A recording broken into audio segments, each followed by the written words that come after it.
everybody, this is Katje welcoming you to another episode of my YouTube channel.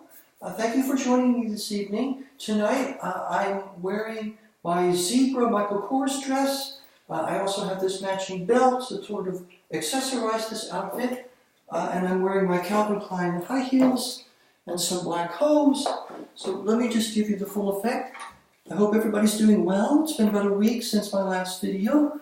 And I'm tonight looking forward to Halloween. Soon it will be Halloween. So what I'm going to do tonight is sort of take a break from some of the philosophical and theological material I've been discussing. And what I'd like to do is have a little bit of fun. What I want to do is talk about the place of mischief in Halloween. There's not a lot of mischief in Halloween these days. Things have become much tamer than, say, when I was in high school. I'm not going to say when that was because I don't want to give away my age, but when I was in high school, things were a lot more mischievous. There was a lot more mischief going on. So what I'm going to do tonight, by way of tonight's entertainment, is to tell a couple of stories from Halloween when I was in high school and some of the mischief that my friends and I carried out. Now, let me give a disclaimer at the beginning of this video. I'm not suggesting that anybody do this. I'm not recommending it. I don't want to be a poor role model for other people, for younger people especially, but I think it's kind of funny and interesting to talk about these things as long as they don't become too destructive, and some of them were a little destructive, I'm going to be honest.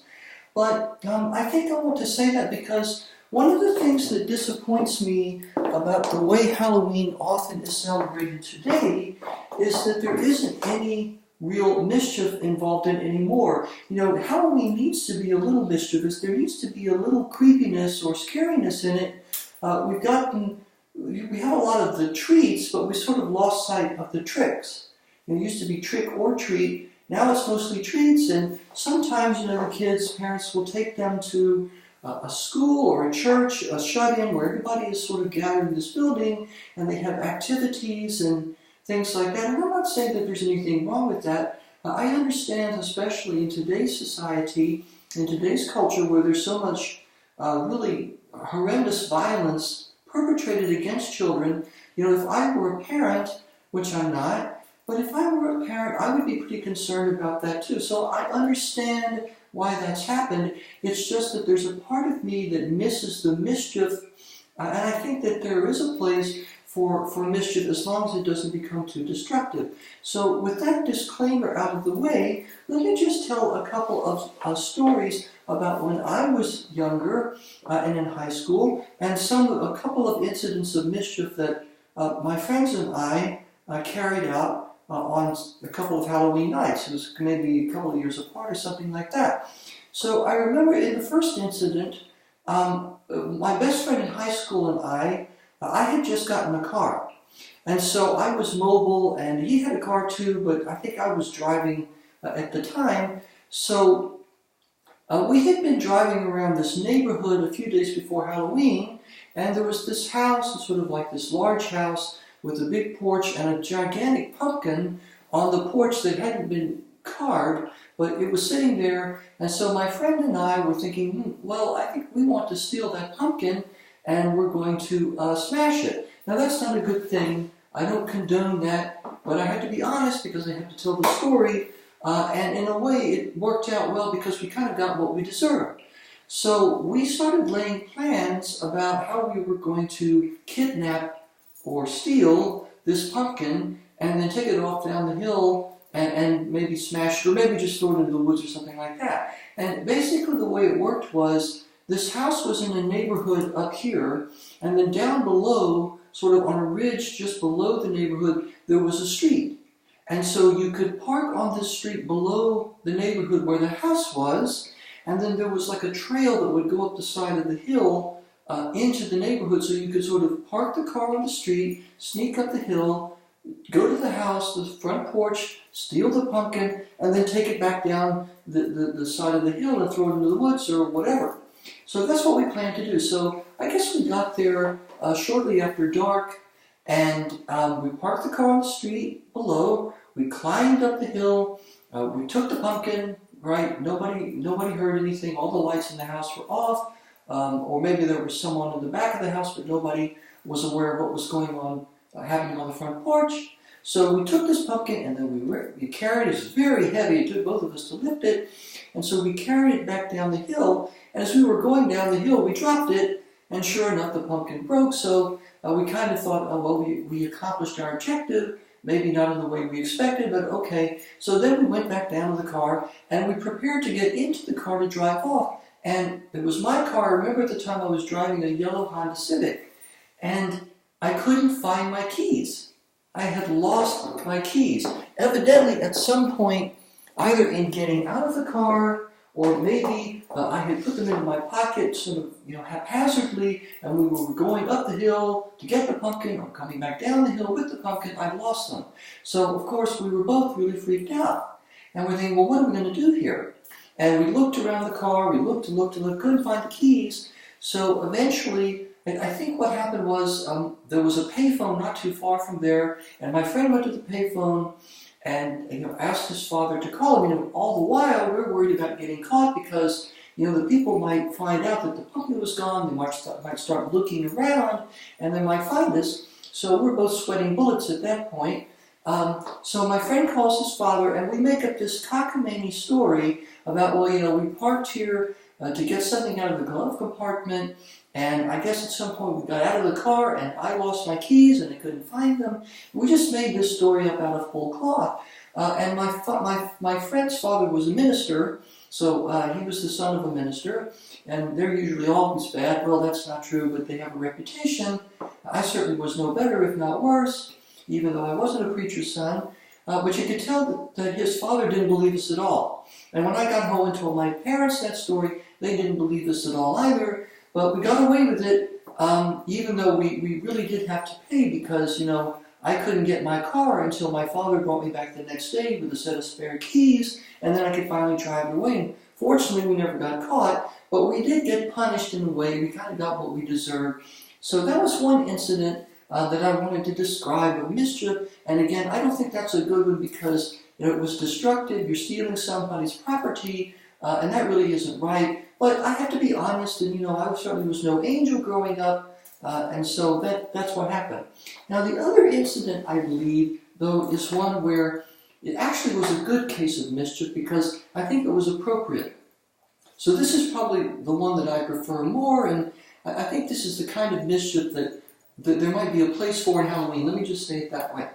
So in this second case, and this was probably a year or so later, several friends of mine and I were going through this neighborhood, and there was this guy who lived in this house with a big front yard. It's kind of a ranch-style house in the neighborhood next to mine, and he was kind of a pain. He was always complaining about kids. Even if they didn't cross his yard, he'd start complaining, and he'd start scolding them, and he really was kind of a grouch, right? And so he made life kind of unpleasant, not just for the kids, but for the people around him.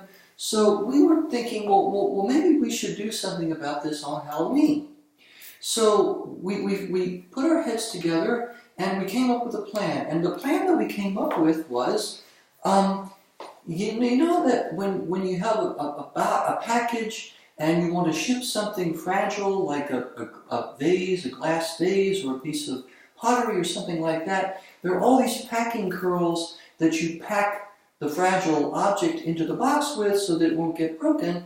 Well, one of my friends had access to some of these packing curls at a place where he was working. There were a bunch of boxes that had some of these packing curls, and so he said, well, let's do this. We all decided to do this. We took the 2 or 3 boxes of these packing curls, and these were like big boxes, like maybe about this big. So we took them on Halloween night, and we waited until it was late enough, and all the trick-or-treaters were done, and nobody would see us. And we had on like black clothing, and we had on like ski masks or some kind of mask to cover our faces. So we parked down the street from this guy's house, and we took these boxes full of packing curls. There were like 3 or 4 boxes. There were 3 or 4 of us, and each one of us could carry a box because they were fairly light. And we proceeded to dump each box of the packing curls onto the guy's yard until the whole thing was covered with packing curls, looked like snow. They were really white, almost glow-in-the-dark packing curls. So we dumped about 4 boxes, fairly large boxes of packing curls onto the man's yard, and then we drove away and we put the old boxes into a dumpster somewhere downtown, and then we went home.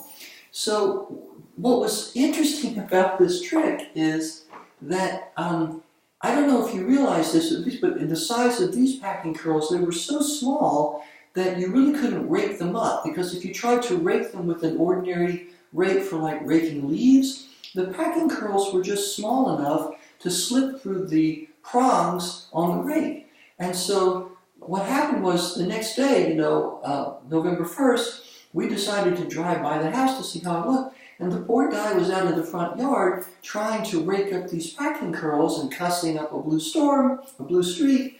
And he wasn't succeeding in doing that. And so he basically had to get down and gather and pick them up himself. And, that took him several hours. Now, this is an example of mischief where, it's not really destructive. It's not destroying anything. And really probably, properly speaking, strictly speaking, it probably wasn't a good thing to do. It is kind of mean to litter and throw packing curls all over somebody's front yard. But on the other hand, this guy kind of got what was coming to him because he was such a pain in the butt. Every time somebody would cross to his yard, he was so unpleasant to his neighbors that he was kind of asking for it. And so there was a kind of poetic Halloween justice, I think, in the fact that we found a very, what seems to me, even today, to be a very ingenious way of tricking this person who kind of had it coming to him. So that's the kind of mischief that's not really destructive. It's even a little fun, even if it could really cause somebody a lot of effort. In this case, maybe that was deserved. And that's the kind of mischief sometimes that I miss in Halloween, because I think, we want to protect our children, but we also don't want to lose that side of the holiday. The only thing is, if you do something like that, I wouldn't egg people's cars or do something that steal anything from them or inflict any kind of permanent damage on their property or their mailboxes or anything like that, because that's destructive and that really tilts over into something else. That goes beyond mischief and it starts to look more like mayhem, which we really don't want that because we already have enough of that in the world as it is today.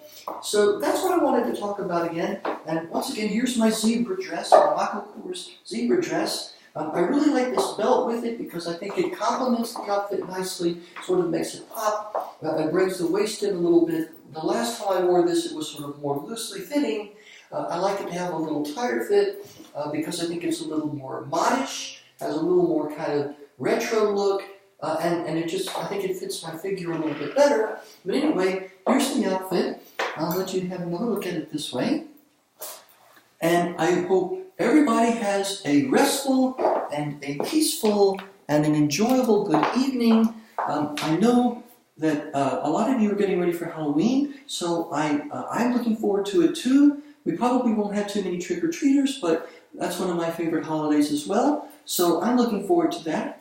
And maybe between now and Halloween I'll have some more scary stories or something like that. I also want to get back to Nietzsche and theology and philosophy at some point if I have the opportunity to do that. But until next time, this is Katje Eckhart. Thank you for joining me. I really appreciate your attention and your taking time to spend a little time with me, your patience. And please be good to each other. Please take care of each other. I care about all of you. Thanks again for joining me. Until next time, this is Katje. Thanks again. Bye-bye. Happy Halloween.